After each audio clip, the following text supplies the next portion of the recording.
Well, hello everybody. Welcome. Louis, your music is so inspiring. Well, just Sometimes as I feel that we should just play the music and not have the sessions. A dance party for well-being. that's a good one. Now, I'm sure that all the audience, we have hundreds of people here and on Facebook and YouTube are really What? here because they want to learn Tell me. from all of you, from this amazing panel I'm busy now. that we've been having through all I'm busy these right now. weeks. Okay, If yeah, you I'm in a conference. remember, we started on Monday talking about Oh, your mom will do awe, it with you. consciousness, and mindfulness. So Mr. Regisin, Dr. Sandhu Chetri were here, and we were framing what mindfulness is and what it means and how we can benefit right now from it. Of course, on Wednesday, we had Professor Manal, and he was giving us the key tips around how to live post-COVID. What's going to happen? What are the shadows of all what's going to happen? And of course, we have Professor Thanos Reduta and Professor Priyadashi Patnaik organizing the whole series. And today we are going to be focused on the next stage. Actually, we are living at home. We are still locked down. We are still surrounded by environments that for all of us, it's been new to be at home for so long. So today we are so fortunate to have Dr. Tia Kansara, who is helping the world to be replenished. We are replenishing Earth. She's the CEO of Replenish Earth. And we are going to go deeper into what do we do from home? How do we actually even understand our epigenetics changed by the environment? So the flow of the day is going to be similar to the rest of the days.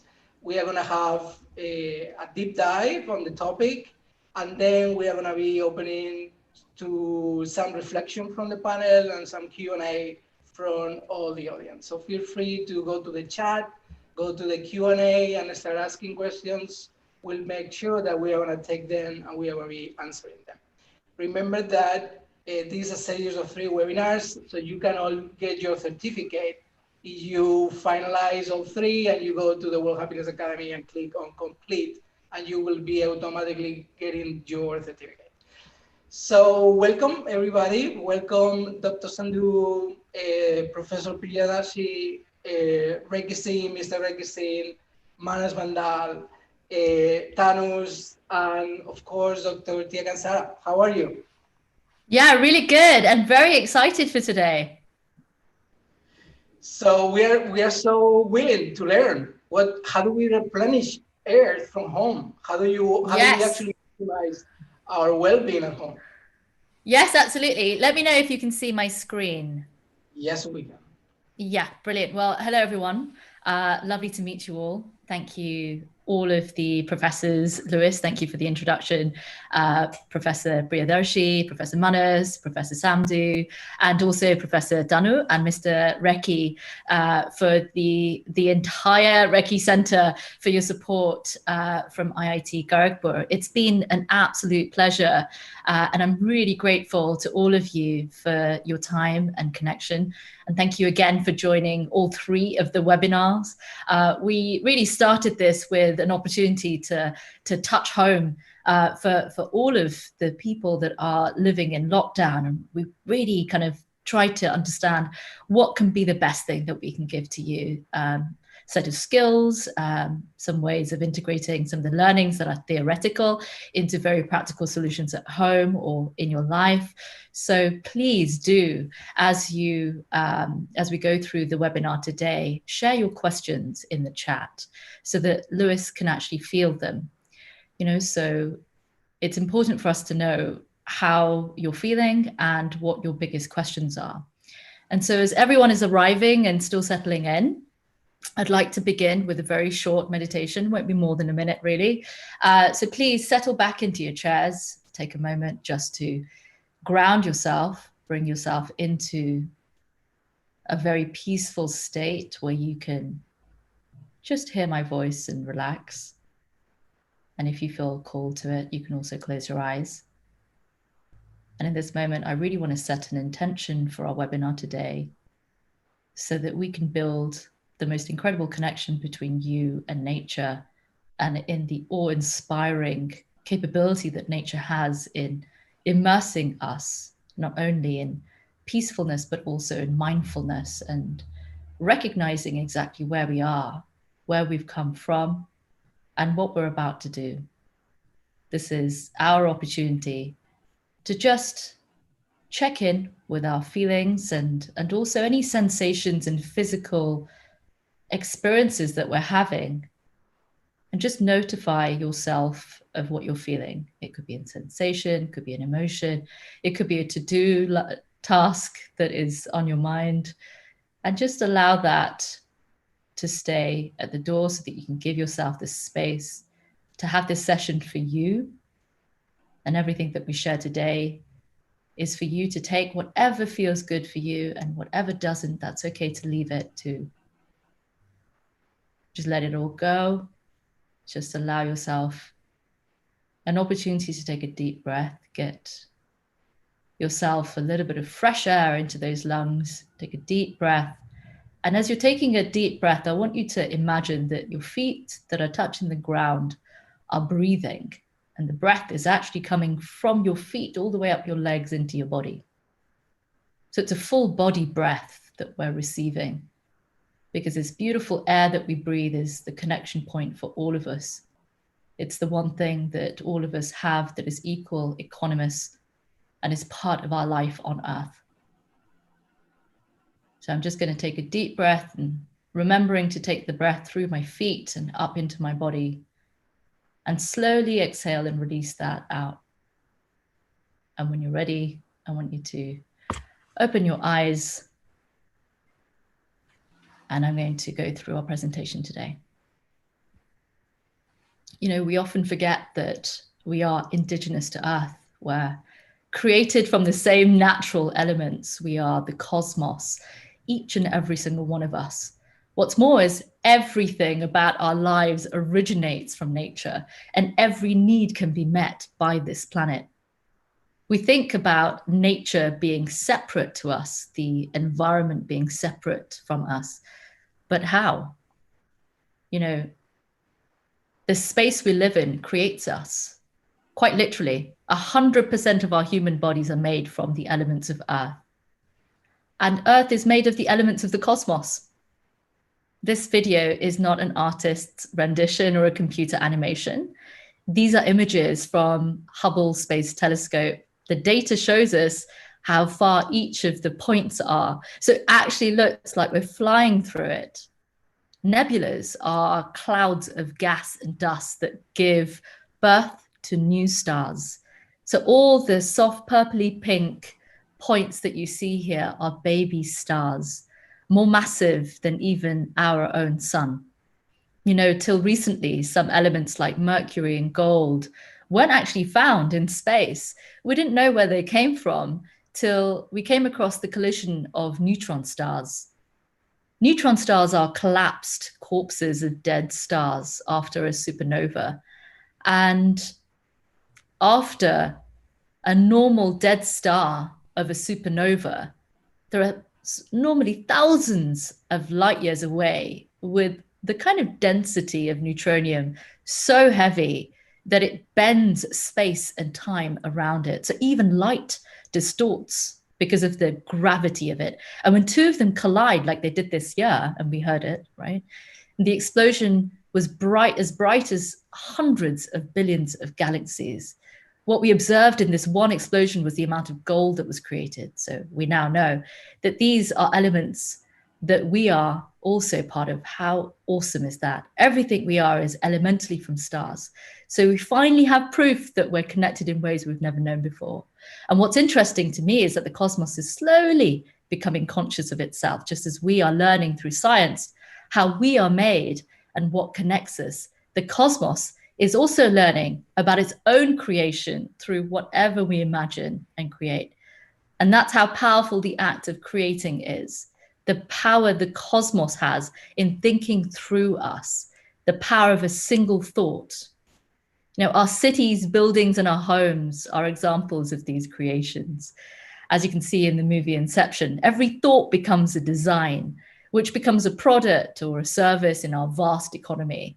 Today, it spans the entire globe, and tomorrow, through the work of companies like Jeff Bezos's new initiative or SpaceX, which just launched, our economy will span the cosmos. But, are we aware of how the continued migrations linked to the climate crisis, for example, will leave us?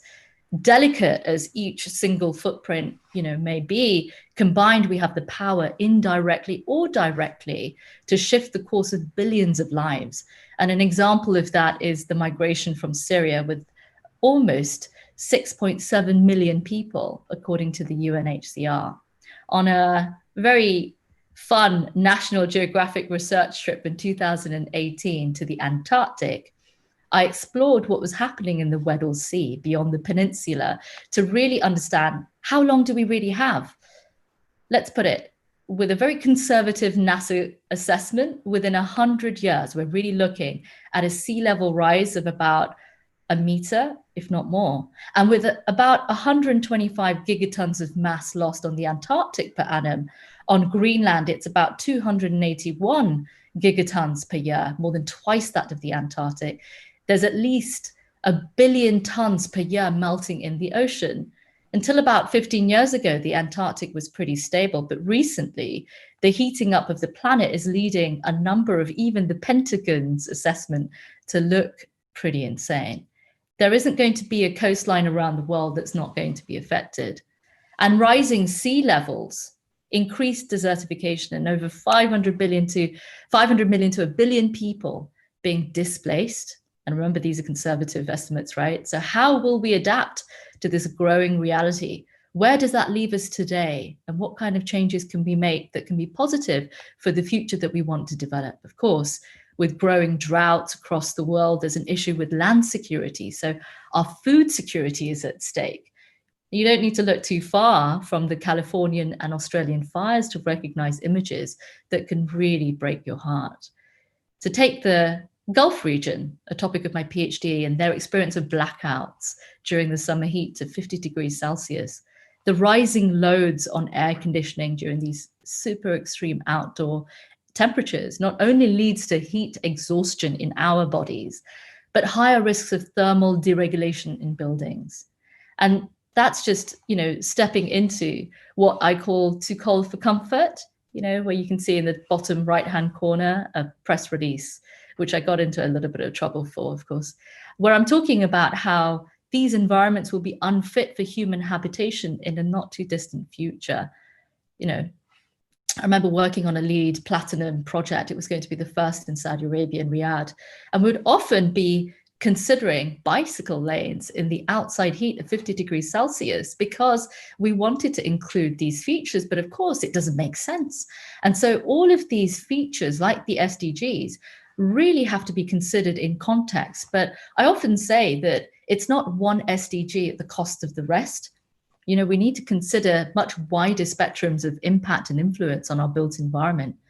Something close to 1.8 billion people, more than 20% of the world's population, lack adequate housing. And these figures include around 1 billion people that are living in informal settlements.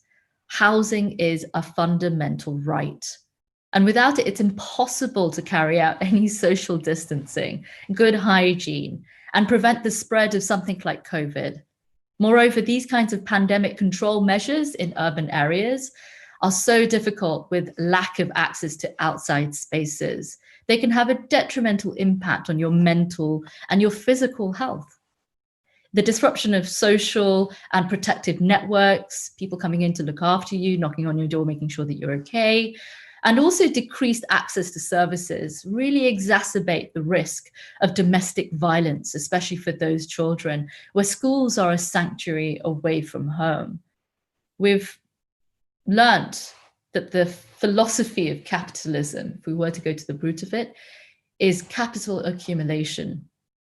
Humans have become hoarders of all kinds, intellectual hoarders, physical object hoarders. And this really creates this capital with a philosophy of generating more, with an economic trading platform to honor that philosophy, and then products and services that are within that philosophical framework.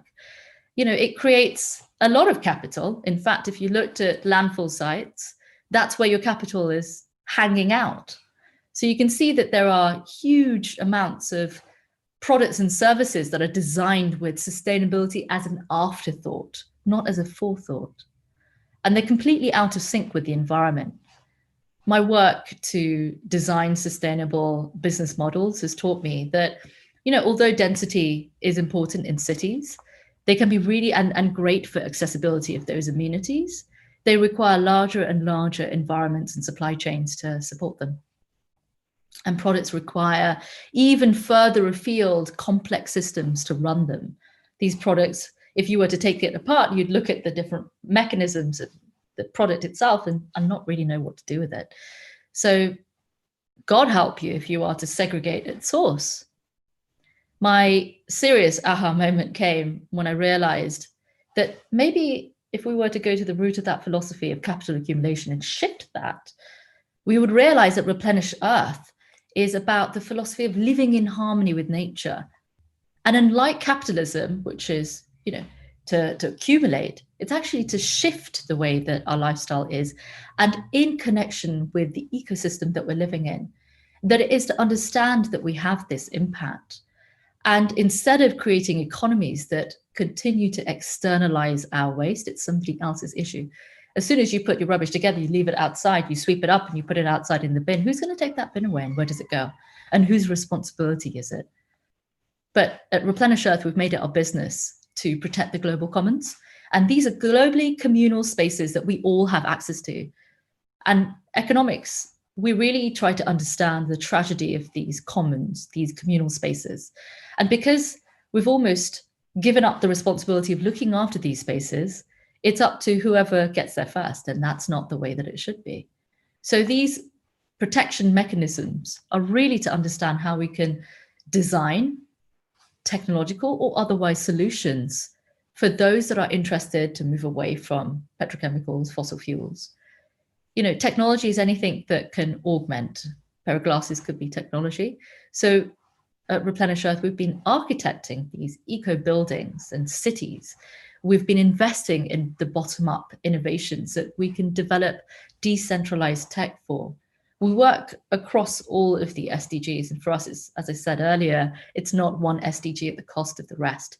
We've worked with 120 companies with a shared net worth upwards of about $540 billion. We've advised 90 governments between my business partner, Rod Hackney, and myself on housing and sustainable development. And that has directly or indirectly impacted over 1 billion people. Our exhibitions have given over 1 million people, especially in India, an immersive multi-sensory experience. And when we talk about multi-sensory experience, anything that is multi-sensory could be just the environment that you're in at home right now in your room. That is your multi-sensory experience. We've helped a number of these partnerships where we've created Replenish reserves that sequester CO2 as we speak. And we've also helped target educational campaigns, behavioral campaigns, like a 20% reduction in energy use in Abu Dhabi. We've sponsored a number of these study exchanges where it gives students the opportunity to go from the environment, the immersive experience that they're in, to a completely different experience in order for them to understand what's really going on. Samdu is on the call right now, and I just want to share a little story. Samdu, I don't think you even know this story, but I'm going to share it with you. The moment that about 25 30 students of ours were coming over to Bhutan, we had a study trip, and they said, well, and we were coming in from CET, Center of Environment Planning and Technology in India, where I was visiting professor. And as we were taking the bus to come in from Paro, where the airport is, to Thimphu, the capital city, the bus, was kind of on this journey. It would take a couple of hours, so we were relaxing. I fell asleep at the back of the bus. And I remember this moment where the bus just halts to a stop, and everybody sort of runs out of the bus, and I'm thinking, this is the last thing that I need. But actually, as I came outside of the bus thinking that we'd had an accident or it was an emergency, everybody was taking selfies. And I was like, why are you taking selfies? And they said, we're taking selfies because we've never seen such a clean river before. The river between the journey of Paro and Thimphu was so clean that they got off the bus to take a selfie with it. That kind of immersive understanding and appreciation that this is real, where in Gujarat or in India, they hadn't experienced that. For them in Bhutan, it was something that could never be taken away from them. And I strongly believe that when you give somebody the immersive experience, it gives them an opportunity to really think differently, because now there's proof of it. There's a lived experience. You know, we often try to tackle climate change and climate crisis without realizing that changing the environment begins at home. Whatever the environment is in your home is the environment of your mind. And this is where COVID-19 has brought an epigenetic shift.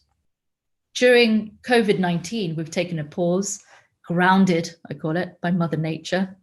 We're in the liminal space that I call the imaginal cells of humanity, like a caterpillar that goes into a chrysalis and then turns into goo, becomes those imaginal cells. And these imaginal cells hold both the identity and the form of the caterpillar, as well as the identity and the form of the butterfly. So both of which are inside this chrysalis. The moment that the caterpillar turns into this imaginal cell, and before it turns into the metamorphosis of the butterfly, this is the space that it all happens in, the transformation. And today in nature, we hear the silences. We're all in our own cocoons, our own homes. So whilst nature is replenishing itself outside, something that environmentalists in governments and companies have tried to do for decades, our powerful Earth has achieved in mere weeks. In this cocoon time is our opportunity to make the biggest transformation. Ecosystems influence us because our noetic evolution has adapted to change according to our physical surroundings. This means that rooms, buildings, cities, and environments can change your brain. They not only change your brain, they fundamentally rewrite the expression of our collective, not just yours, all of our collective library of humanity. Assume 99% of our time is influenced by emotional environments, social environments, nutritional environments, physical environments, and that's massive. Our lifestyles influence our gene expression. And although our genome is fixed, our epigenome is much more dynamic. It's so dynamic. Epigenetic modifications alter which genes get switched on and off, just like a switch. This means you have your own switch if you control your environment. And do you know how powerful that makes you to have that control over yourself, your mental state, your physical state, your body? These epigenetic modifications are induced by the environment in the broader sense. Cells constantly receive all kinds of signals and information about our environment so that it specializes during its own development. And remember, our cells are constantly renewing ourselves. So our environment can constantly shift the way that we behave. It adjusts according to the activities that are happening in the situation, right? These signals include those related to our behaviors. So who said that your home can't be a place of healing? It's really time to take your own health, your own home in your own hands. And this begins from doing a thorough assessment of your immersive experience in your home. How might you create an immersive experience that is powerful enough to shift your genes expression? So please, if you get a moment, share your thoughts in the chat. You know, we often forget how many people have never had the chance to feel awe-inspired. I remember this moment when I was diving in, I think it was the Seychelles, and I didn't really know how to swim. It's very bad. At the age of 25, couldn't swim. And I remember this opportunity to go and dive in and do a PADI certification. So it was the first time ever that I was going to go for a dive, but I didn't know how to swim. The moment that I entered the water, and of course about 12 feet down, not very far down.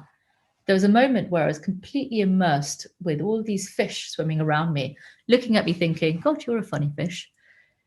And I remember, of course, all this equipment and breathing equipment, you've got these bubbles coming out because of my regulator in my mouth. And they're all swimming around. And I'm thinking, this shoal of fish is looking at me in awe, like I am in awe of it. For most of these experiences, we have to go in situ to experience them. But for a lot of people, these aren't possible. So if you are to have a generation of children that are connected to nature, but cannot go to that nature, how can we bring that awe to them? And this is why we created an immersive exhibition like the one that I mentioned, to give people the journey of awe, with Mudita Pasari from the National Institute of Design, and also the Story of Space exhibition, the Goa Science Center and Planetarium. We gave thousands of students a chance to be a part of that experience. As many of them had said, they'll never be the same again, just like the students that I took to Bhutan had never looked at a river that was as pure as the one that they'd seen. And once you've had that experience, you really can't take it away. So I'm super curious. I'm curious about you. I'm curious about what you're feeling and what you're sensing. How might you create an immersive, multi-sensory experience that nourishes you to replenish Earth from home? If you get a moment, please do share in the chat. There's a crucial link between genetics, as I've mentioned, and the environment and your health. The environmental pollutions, hormone disrupting chemicals and heavy metals can seriously affect human health. Pesticides are fat soluble and bioaccumulate in our body's tissue, where they can exert prolonged effects on the immune system, the endocrine system, the nervous system. So I want to share some of the ways I'm actually replenishing my home. And you can find these also in our Instagram. So please do follow us there at Replenish Earth, or myself, Tia Kansara. I'm growing fresh air with plants. Who thought it could be so easy? Ambient air pollution can be countered by having better quality air. We're growing our own vegetables at home. And you could do this indoors as well. You don't have to do it outside. You can do it on your windowsills. You can do it on your balconies, your roofs, and gardens. And also don't be afraid to go vertical gardens against the wall. According to the Guardian newspaper in the UK, the European health costs just from endocrine disrupting chemicals have reached something close to 270 billion euros per annum. And that's just in Europe. Imagine if you were to include places like India, where the black market accounts for something like 60% of GDP. So whose responsibility is it for that quality control over the global commons? Now you understand why the work on the global commons is so important. We have to be aware of these pesticides that have detrimental impacts on our environment, and we need to cut them out. This is also a great way, when you're planting your own food, to wean your children off fast food. And often the children will look at tomatoes and say, I'm not going to eat that. Greens, I'm not going to eat that. My niece and my nephew do quite similar things. But when you give them the opportunity to grow them yourself, that they are growing them and measuring them and seeing, another leaf has come up, it becomes so exciting for them. And as my friend, the gangster gardener, says, a kid that grows tomato is a kid that eats tomato.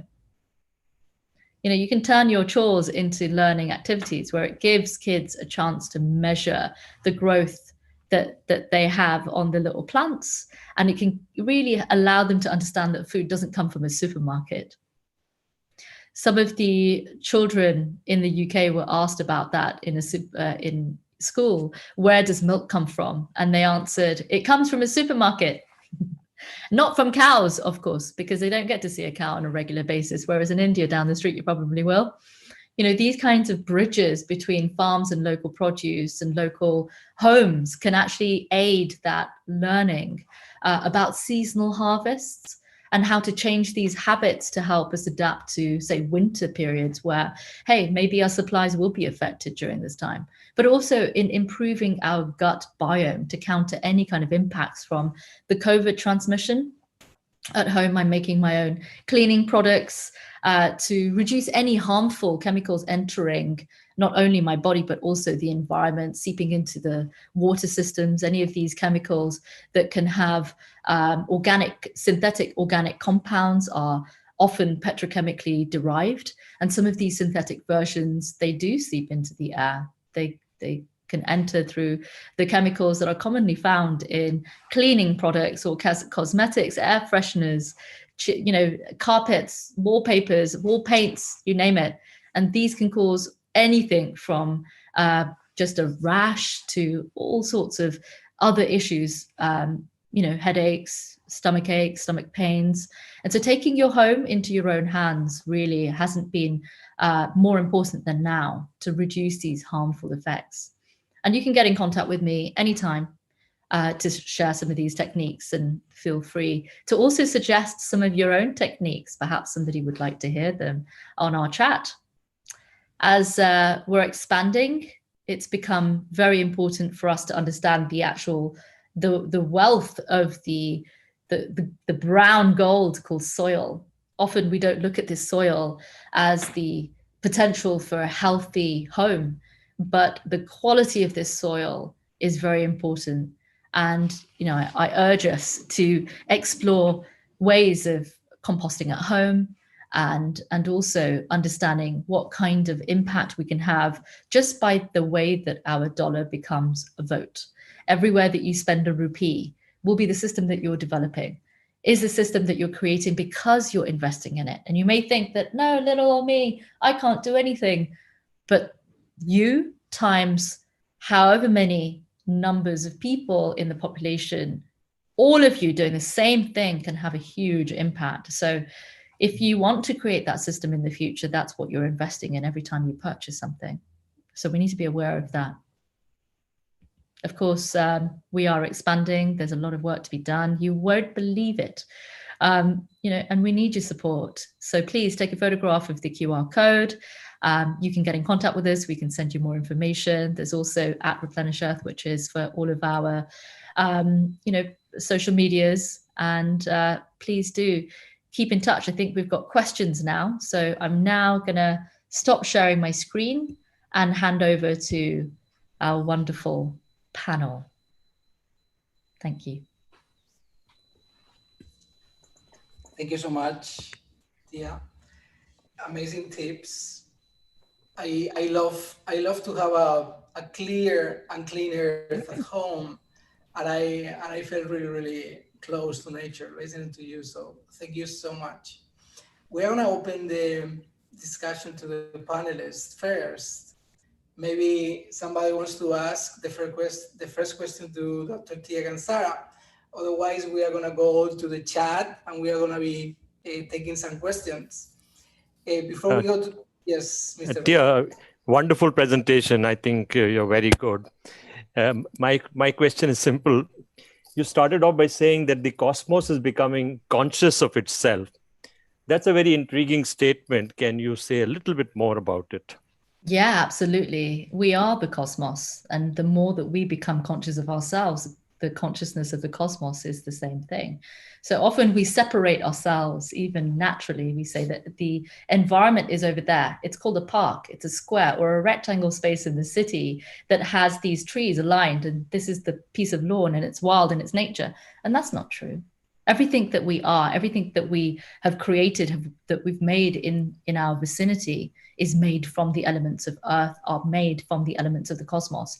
So the more that we become conscious in the reflection of who we are and how we reflect consciously on not only our past, but our own awareness and experience, that becomes this united capability that bridges our DNA. We, in every single one of us, have the cells of every person of humanity within that library of DNA, that any one of us, you could take a little sample of my cells and you would get the history of who we are. So very much linked to that cosmic sense, we often forget when we zoom out that we're not that different from what's happening out there. Yeah, I have to ask you a personal question. At this young age, how did you get so smart?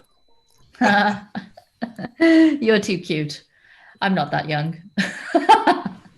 I'm almost 40, but I'll appreciate and I'll take it as a compliment. I think one of the really difficult things that I've experienced in life has been, how do we put context to all this information? There's no point in acquiring more and more information if it doesn't become wisdom.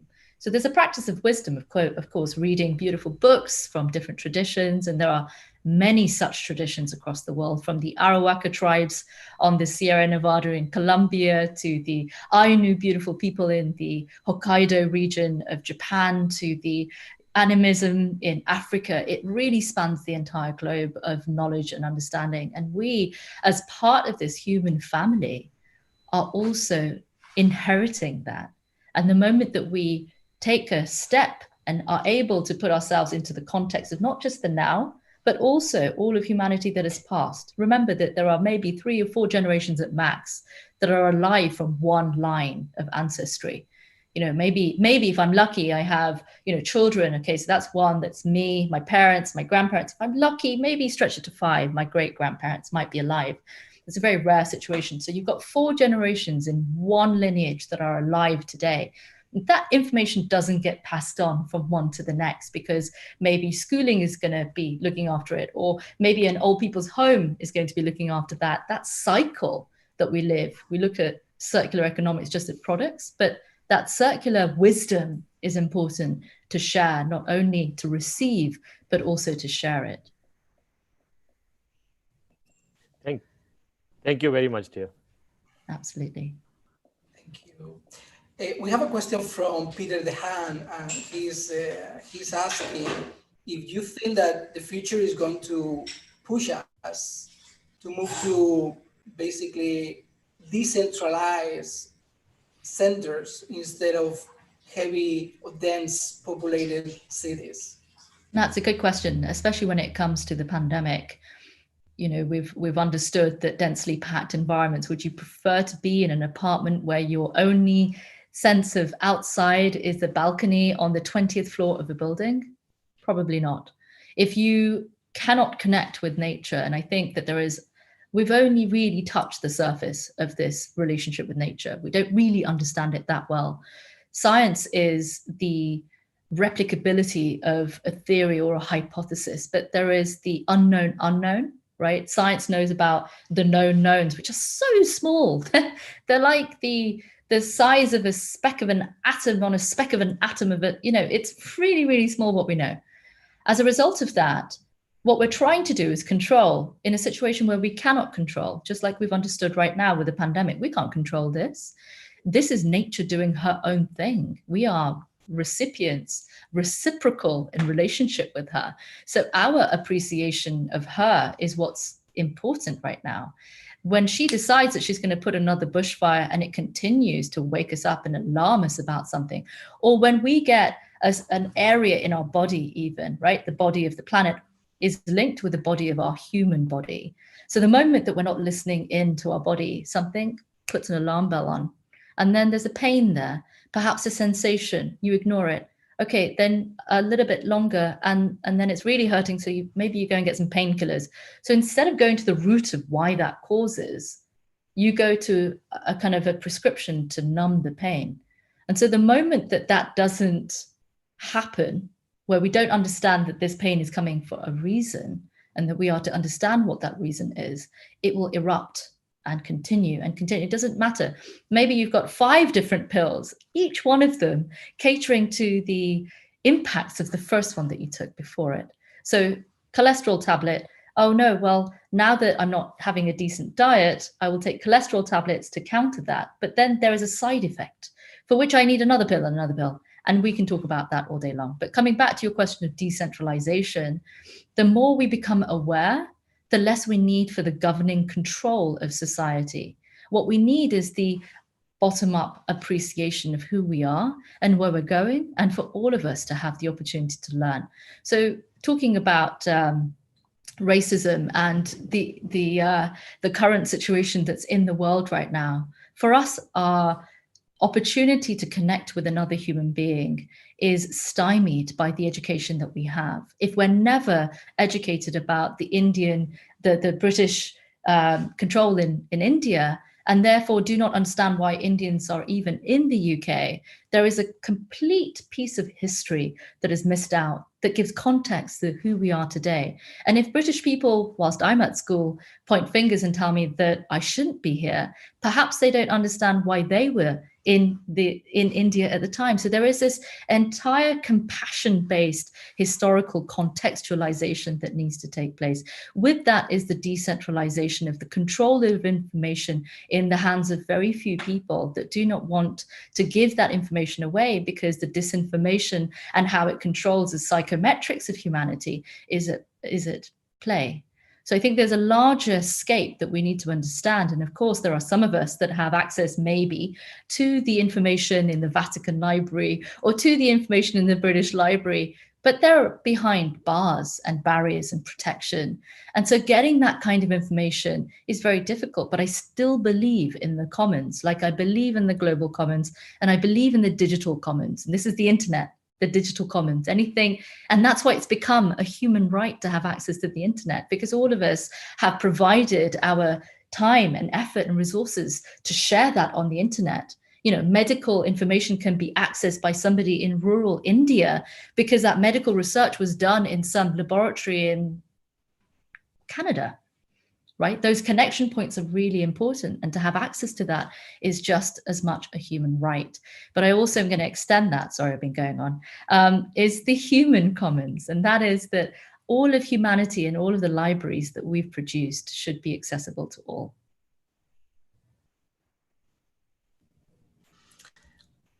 We have Professor Manos, you want to ask? You are on mute. You have to unmute yourself.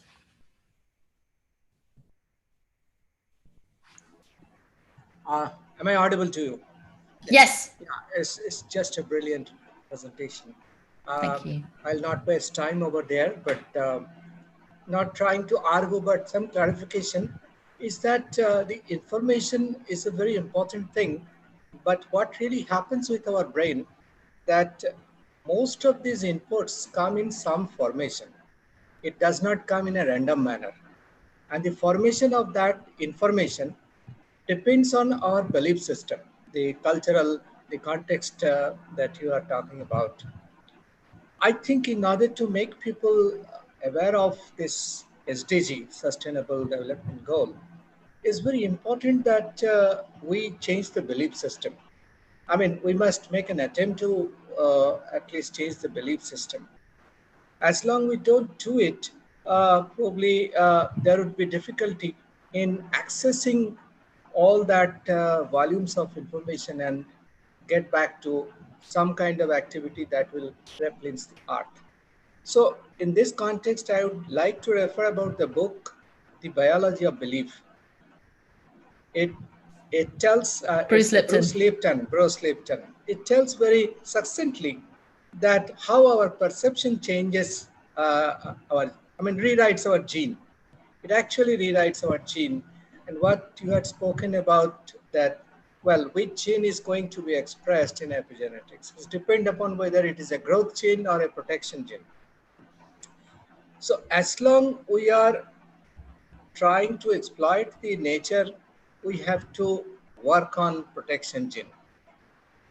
But the moment we are close to nature, try to immerse that experience within ourselves, then probably more and more growth genes will come up.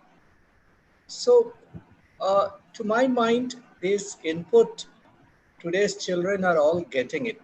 In my generation, what I'm worried about, that the children these days are getting a proper information base about all these issues. But probably in our generation, it was not cultivated properly. And our job is to educate this young generation. Your talk must come in the form of a capsule to actually educate children and tell them that why they should inculcate certain practices that will help this earth to survive longer. I mean, that's not a question, that's a request that if it comes in the form of a capsule, maybe a sort of a deliverable work which can directly go. Otherwise, in terms of immersion, what we understand is 360-degree vision or augmented reality or virtual reality or at times digital twins. We talk about this kind of immersion. You ask about immersive experience in children, they will talk about virtual reality, the digital twins, 360-degree vision, all these technologies. So with the technology spoiling our attitude or our knowledge system is not properly shared with the children, that's a concern from my generation. I got Just it. a Yeah, totally explanation. understand that. And I also think that, technology can be used to augment anything. And it could be technology like your glasses. That's technology. But at the same time, I could smash the glass and then poke somebody with it. So the technology can be used for all sorts of different things. I think that there are new technologies that are being introduced, like decentralized ledger technology, which is the actual foundation through which blockchain is created. But blockchain is a digital asset. And if it's an asset, it sort of extends this capitalistic modality of owning capital, which is not really shared. And so the decentralized ledger technology is not really an application in the way that it could be. And it's very tough to try and build in the mindfulness of that language that is programmed into the consensus algorithm that then creates the protocols. So in other words, the moment that we design something, in the design of it is the opportunity to shift the consciousness of the people that are using it. The moment that we have a mobile phone and we're using the mobile phone, we are changing the behaviors of people by them interacting with this. The fact that on this mobile phone, I can get access to anybody around the world, even though during isolation, I cannot go and visit them, but I can still get this sense of oxytocin in my body because I'm like, rah, my mom is okay. It's okay. Like, I can't go and see her because she is vulnerable, but she's okay and she's well. So technology can really be understood so that there is both the information that is translated and an experience within the context of the age of the demographic. Your demographic is very different. You started probably using the internet in the 1990s. We've been using it from almost, our teens, and the generation like my niece and my nephew are using it daily, and my niece isn't even 1 year old yet, and she knows exactly what to do on my computer. And the reality of that changing, the speed of the change of the exponential technology is really held by the mindfulness of the language that it's designed with. And I think that's where we need to tackle that issue. For example, artificial intelligence, very much part of potential harm if it's artificial intelligence in weaponry. It's also the capability to shift and adjust our mentality towards that technology and its use.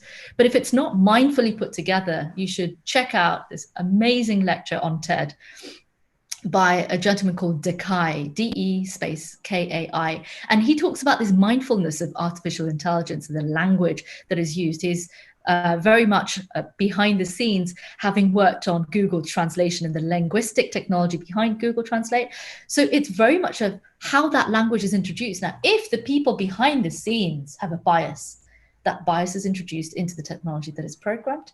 It is then introduced into any subsequent product or tech platform or anything else that is then built from it. So the growth of that, and I'm sure Mr. Recchi can share much more on this than I can, the software and the way that that software is engineered is sort of like the critical program that we are running through. And those behavioral shifts that happen are very much linked with the intention that is set when that is being produced. Now, for example, with the educational system, not teaching anybody like my generation anything about the British Raj in India, and subsequently experiencing racism when I was a child, surely that would have been reduced if people had understood why Indians are in the UK or Indians are anywhere for that matter. Just that appreciation for who we are, what we're doing, and part of history that was omitted. Blacks, like slavery, omitted, created but omitted, colonialization and thinking, and the impacts that we have as generations that have to de-traumatize civilizations after us because of this. There's huge amounts of work to be done.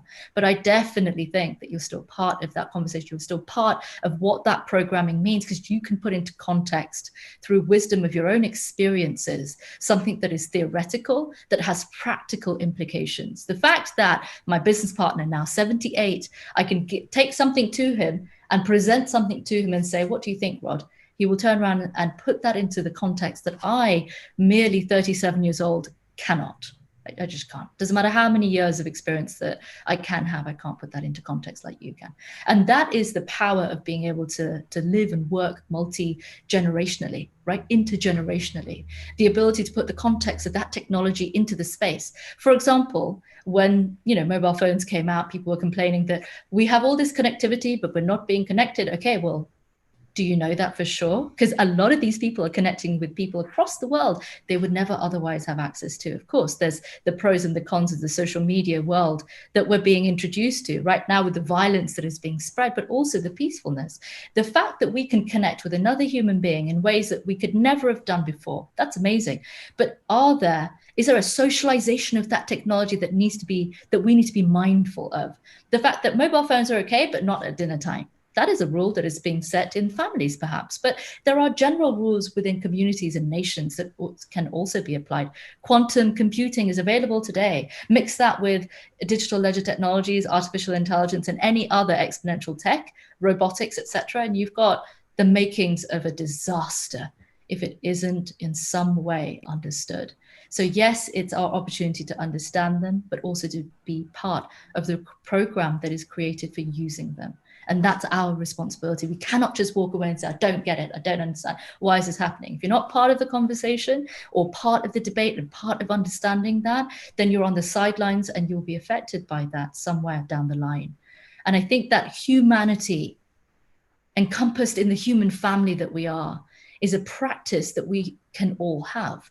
But what does that mean? If we're segregated by race, if we're segregated by status, if we're segregated by thinking, even the disciplines at university can be, I'm not a linguist, I'm not a scientist. That separation and the lack of generalism, of the ability to understand some of the key factors in our society that affects us, that should be educated to us from a young age, allows us to participate later on in life.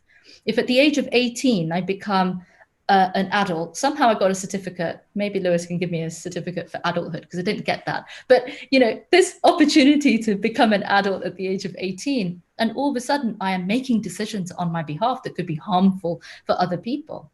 I am asked to vote, and I know nothing about politics at the age of 18.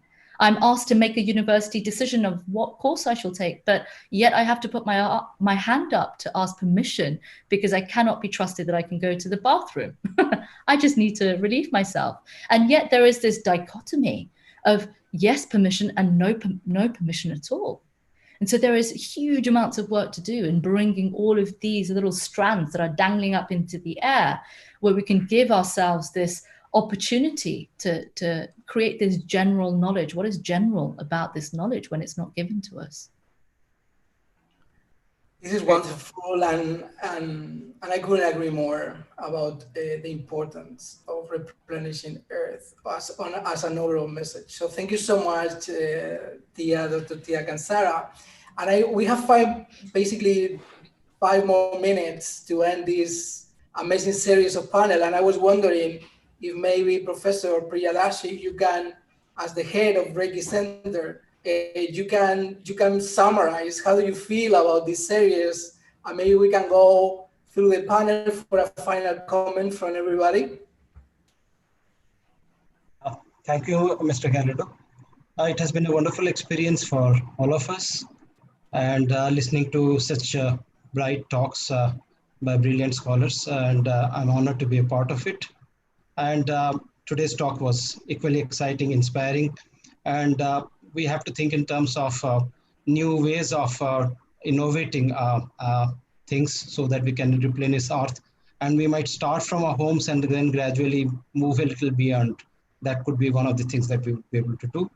In the context of the work that is happening and the people who are involved, I'm sure that we are getting a lot of very interesting responses from people, and we would look forward to having other panel discussions in the future with some of these panelists as well as new panelists. So maybe we would like to get a quick feedback from Dr. Tanushree Datta about her insights before other panelists can pitch in. Thank you.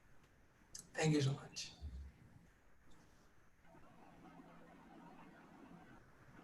Anusri, the mute, you have to switch on the microphone. Yeah. Thank you. Thank you so much for giving me this opportunity to speak about this webinar. So it was basically titled around self-care in times of COVID-19, and we've been discussing about from the last 2 days, and the 2 webinars that we had is how we can actually cope with the situation and move beyond that also. So post COVID-19, how well we can deal with the situation is also what we've been discussing.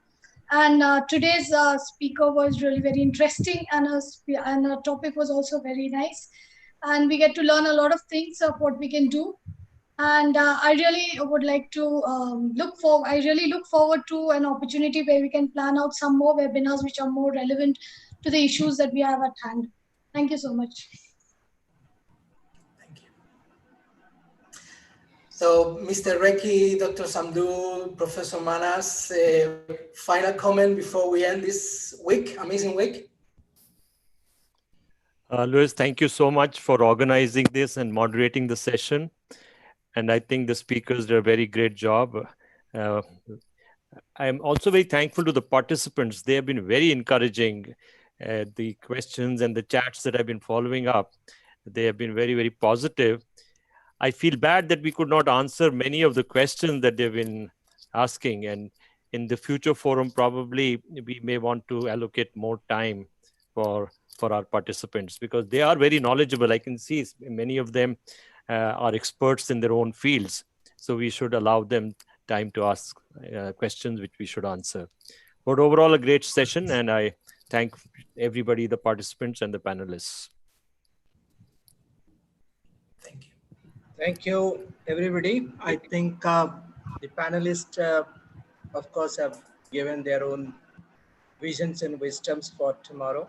And the participants also have got a lot of questions which we could not answer. I hope that we would be able to do it at a later point of time. If you pass on those questions to us, we'd be happy to answer for that. And secondly, in my 40 years of career, I never had these kind of webinars barring last few months in our teaching learning sessions or programs. And how we can connect each other virtually is a real challenge. It's a challenge. And these challenges will be faced by, all of us. The generation next are highly connected but detached. This is, I find that father and son, they talk to each other over mobile, although they are in the same house. So this detachment and attachment, how to resolve this situation would be challenges. Self-care as a thematic program must be taken forward from different perspective. As I find, we are transdisciplinary, we are transformational, and we have all kinds of expertise available within this set. And of course, we can have some more people from outside and take it forward, so that at some point of time, we should come up with a set of guidelines, set of deliverables, which can assist the humanity at large. That's my personal request. And Louis can actually take it forward. Thank you so much. Thank you, everyone. In fact, from the day one, when Professor Patnaik talked about webinar like this, I was not sure if this would work, but I'm so grateful that he brought this idea and we could connect and get resource from outside of our own institute. And we would like that this doesn't end here. We would like Luis to help us to generate our own boardroom here and train our people so that we can continue to throw out this kind of webinars to the world.